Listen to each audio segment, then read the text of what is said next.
Alright, hi guys, I'm Nick, and for my presentation I chose to focus on the North County Branch Library, otherwise known as the Clinton Library, which is my local library. So first off, I'll start with an overview of the library itself. Clinton Library is one of the three main libraries that make up the Hunterdon County Library System, with the others being the County Library's headquarters in Flemington and the South County Branch Library in East Amwell.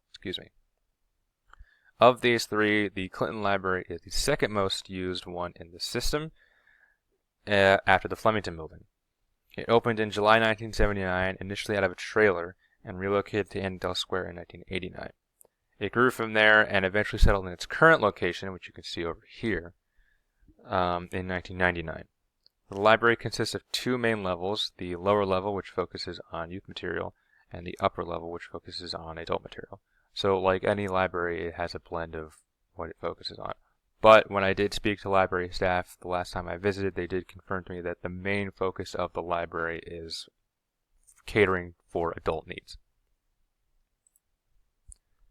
So now an overview of the demographics which the library serves. All of this data comes directly from the most recent entries by the U.S. Census Bureau, so that I think the most recent ones were 2020 and 2023.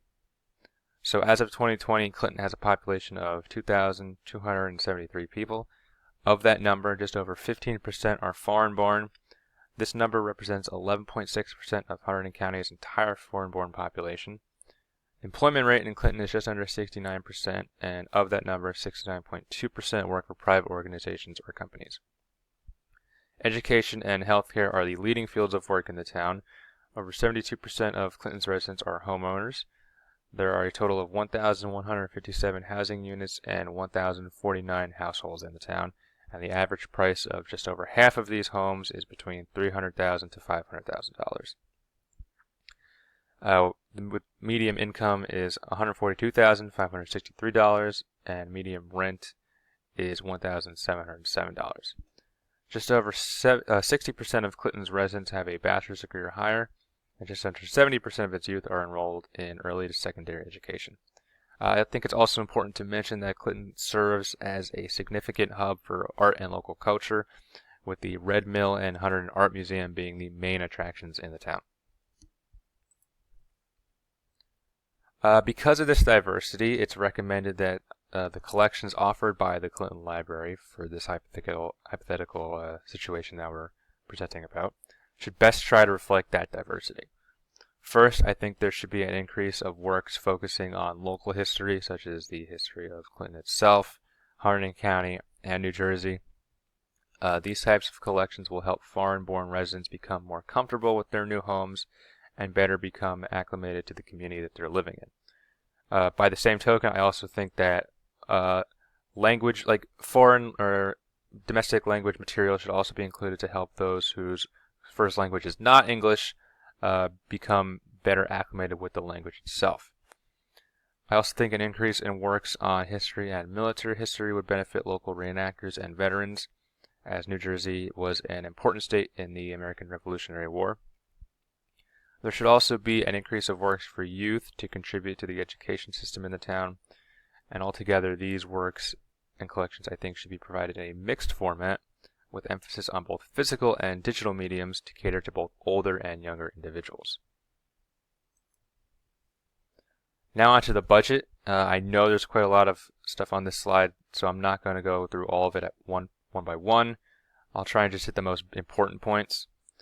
First and foremost, I propose a budget for 2025 of $8 million.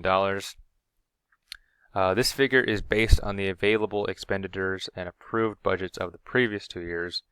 In 2023, the library's total expenditures amounted to just under $7.4 million, while in 2024, the operating budget approved by the county was about $7.8 million.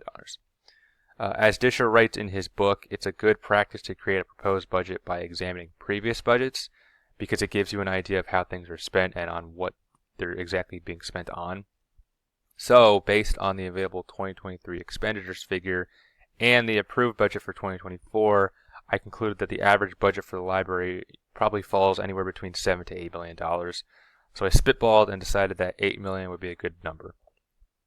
The most notable expenses for my 2025 proposed budget would be employee salaries, wages, and benefits, the acquisition of materials and collections, and costs due to the county, which were actually quite high, as you can see down here in 2023. They called it assessed costs due to the county, and that totaled just about $1.2 million. So I decided to spitball and figured that would be 1.5 million would be a good new number for the proposed budget. So to meet my own new budget limits, I made changes based on the 2023 expenditures.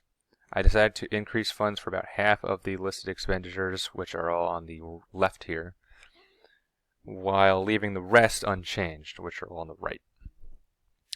Categories such as employee salaries, benefits, and online services were ones that I decided to focus on the most. Online services are important because increased funds ensures that all equipment and software are up to date. Increasing funds for collections acquisition was also important because that allows the library to cast a broader net and have more diversity in its collections. I also thought it was important to increase funds for public relations because it will improve the library's outreach with its community. So I also think the library could make some additional changes beyond just financial ones, which I think would also benefit it for future operations.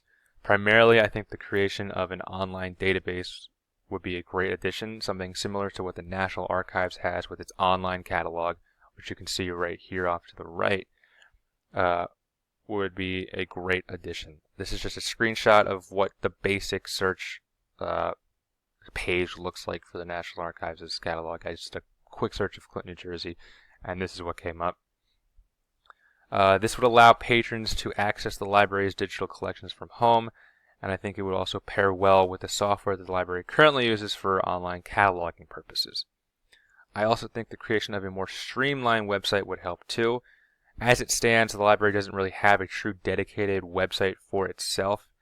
It does have one, but it's more so an umbrella for the entire Hunterdon County Library system. Having a dedicated website would really benefit it for being able to create a better user experience, and also allows the library to keep patrons informed about current and future events and opportunities. It would be a great place for them to post things online in a way that patrons can easily access it and see it and be notified about it in a timely manner, as well to normal ways of marketing themselves. And these are my resources. Thanks, guys.